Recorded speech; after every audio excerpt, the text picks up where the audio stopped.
มาที่ระเบียบการไหว้ทุกระดับชาติเพื่อแสดงความหู้บุญคุณอันเลิกเซิงและความอาลัยหักอันสุดซึ่งถึงสหายพลเอกคำไต่ศรีพันดรอดีตประธานคณะบริหารงานศูนย์กลางพรรคอดีตประธานประเทศแห่งสาธารณรัฐประชาธิปไตยประชาชนลาว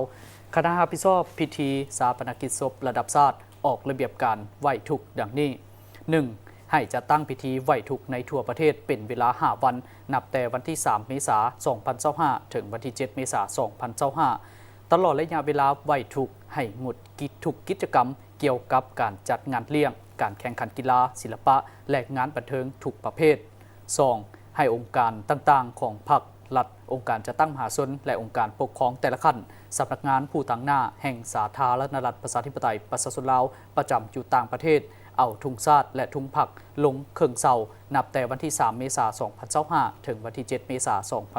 2025 ให้สำนักงานผู้ตั้งหน้าแห่งสาธารณรัฐประชาธิปไตยประชาชนลาวประจำอยู่ต่างประเทศกักเกี่ยมสถานที่จัดตั้งไว้อาลัยเปิดปื้มไว้อาลัยอยู่สำนักงานของตน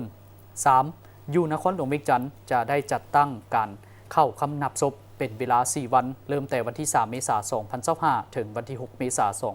2025 ตอนเช้าเริ่มแต่เวลา 8:30 นาทีถึงเวลา 12 โมงในตอนบ่ายเริ่มแต่เวลา 14 โมงถึงเวลา 17 โมงบรรดากระทรวงองค์การขั้นส่วนกลางและนครหลวงเวียงจันทร์บรรดาแขวงองค์การจัดตั้งสังคมหัวหน่วยหักฐานตลอดถึงพี่น้องประชาชนญาติมิตรที่อยู่ใกล้และไกลจงจะตั้งคณะเข้าคำนับศพตามวันเวลาที่กำหนดไว้ 4. พิธีชาปนกิจศพระดับชาติจะได้จัดขึ้นในตอนบ่ายของวันที่ 7 เมษายน 2025 เริ่มแต่เวลา 13 โมงเป็นต้นไปที่เดินพระธาตุหลวงนครหลวงเวียงจันทร์